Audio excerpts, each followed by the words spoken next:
Black forest. అయితే ఈ పేరు వినగానే కొంచెం స్ట్రేంజ్గా అనిపిస్తుంది కదా. అండ్ ఈ పేరు మాత్రమే కాదు, బ్లాక్ ఫారెస్ట్ అనే అడవి కూడా భయంకరంగానే ఉంటుంది. ఎందుకంటే ఈ ఫారెస్ట్ అనేది ఎంత డార్క్గా ఉంటుంది అంటే ఇక్కడ డే టైంలో కూడా సన్లైట్ అనేది రాదు.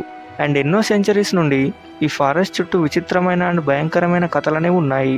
అండ్ అసలు దీనికి బ్లాక్ ఫారెస్ట్ అనే నేమ్ అనేది ఎందుకు వచ్చింది, దీని వెనుక ఉన్న మిస్టరీస్ ఏంటి అనేది ఇవాళ ఈ వీడియోలో ఈ ఫారెస్ట్ యొక్క డార్క్ సీక్రెట్స్ని కొంచెం డెప్త్గా తెలుసుకుందాం. ఫస్ట్ ఆఫ్ ఆల్ దీనికి ఆ నేమ్ ఎందుకు వచ్చింది అంటే ఇక్కడ ఉండే ట్రీస్ అనేవి చాలా వింతగా అండ్ దట్టంగా పెరుగుతాయి.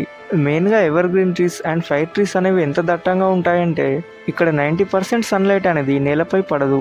అంటే మనం ఈ ఫారెస్ట్లోకి డే టైంలో వెళ్ళినా కానీ ఆల్మోస్ట్ చీకటిగానే ఉంటుంది. అందుకే రోమన్స్ ఈ ఫారెస్ట్కి బ్లాక్ ఫారెస్ట్ అని పేరు పెట్టారు. సో ఇక్కడ ఉండే ఈ డార్క్ నేచరే ఇక్కడ ఎన్నో మిస్టరీస్కి దారితీసింది. అండ్ ఒకప్పుడు ఈ బ్లాక్ ఫారెస్ట్లో మంత్రగత్తలు అండ్ విచిత్రమైన భయంకరమైన జీవులు ఉండేవని జర్మన్ పాతకాలపు కథలు అనేవి చెప్తున్నాయి. అండ్ ఇప్పటికీ ఇక్కడ ఉండే స్థానికులు నైట్ టైంలో ఈ ఫారెస్ట్కి వెళ్ళాలంటే చాలా భయపడతారు. అండ్ అంతేకాకుండా ఇక్కడ ఈ ఫారెస్ట్లో టాల్ మ్యాన్ అనే ఒక విచిత్రమైన ఆకారం తిరుగుతుందని అండ్ అది అడవిలోకి వెళ్ళే వాళ్ళని మాయం చేస్తుందని నమ్ముతారు. సో ఈ స్టోరీస్ అన్ని పక్కన పెడితే సైన్స్ ఏం చెప్తుంది అంటే ఈ ఫారెస్ట్లోని చాలా ప్లేసెస్లో కంపాస్ అనేది సరిగ్గా పనిచేయదు.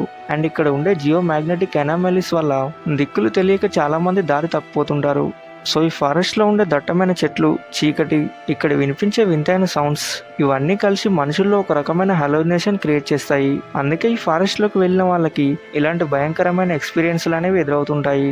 సో ఫ్రెండ్స్, ఈ బ్లాక్ ఫారెస్ట్ గురించి విన్నాక మీకు ఏమనిపిస్తుంది అండ్ ఈ ఫారెస్ట్ మీద మీ ఒపీనియన్ ఏంటి అనేది కామెంట్ సెక్షన్లో షేర్ చేయండి. అండ్ అలాగే మీకు ఈ వీడియో ఇంట్రెస్టింగ్గా అనిపిస్తే లైక్ చేసి మన ఛానల్ని సబ్స్క్రైబ్ చేసుకోండి.